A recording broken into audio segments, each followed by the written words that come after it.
Hello Shadows and Killers, and welcome to another tank review. Today we're going to be reviewing the T14. This is a US heavy tank, tier 5. The tank, if you want to buy the tank, it will cost you 1,500 gold from the tech tree. When you get it stock, it will weigh 47.66 tons. When you got it fully loaded with consumables and equipment, it will weigh 49.8 tons. Originally developed between May 1942 and May 1943. 2 prototypes were manufactured and tested. One of them still survives at the Bovington Tank Museum today. However, mass production was cancelled, and the T14 never became more than just an experimental vehicle.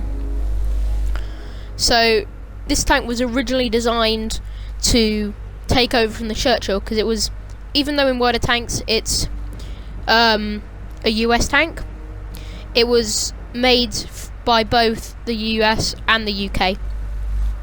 It was supposed to take over from the Churchill on D-Day, but when the prototypes were actually made, the British were absolutely fine with their Churchills, so that's why it never entered mass production.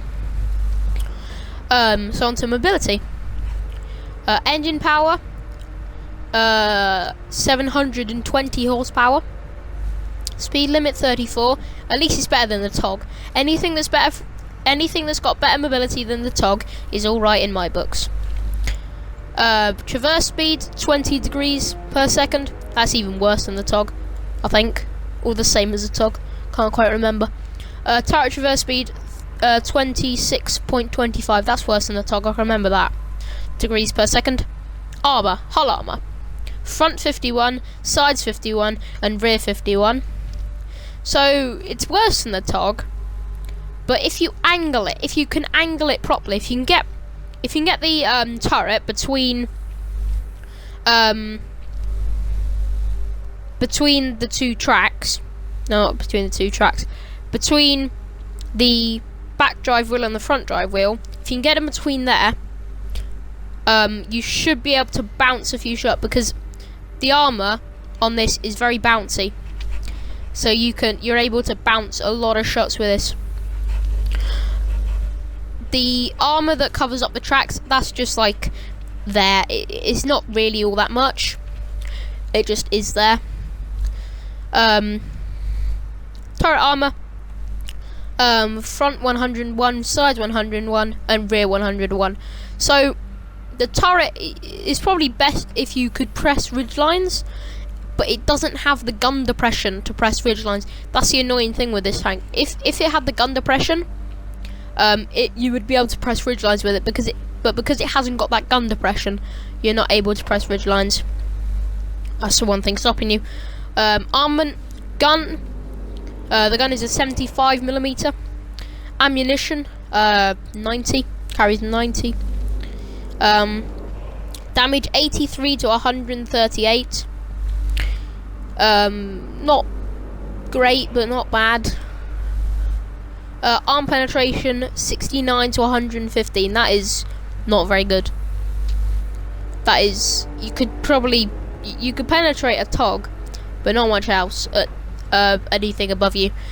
Anything below you're at the same tier, you'll be able to penetrate, but nothing above.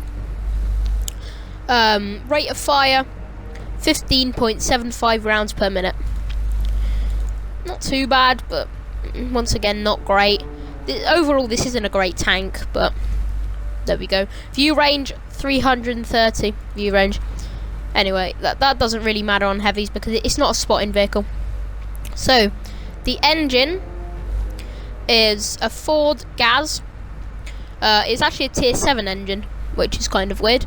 But it's got a T14 turret, obviously the 75mm gun, M3L37, and then the T14 tracks. So overall, this is, if you can use the armor to its full strengths, bounce a lot of shots,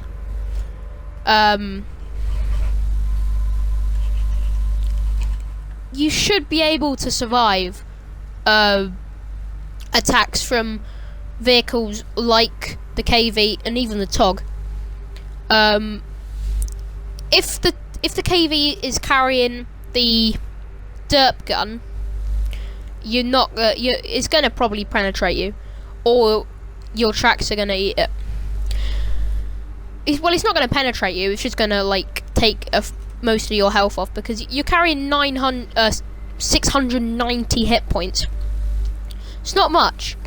It's not a TOG's health, because it's one tier lower than the TOG. It's not even a Stuart's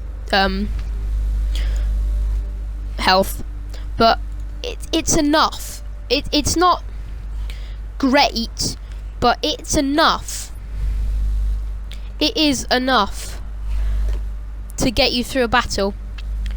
Okay, that's all we got time for here, but I will see all you shadows and killers in the next video.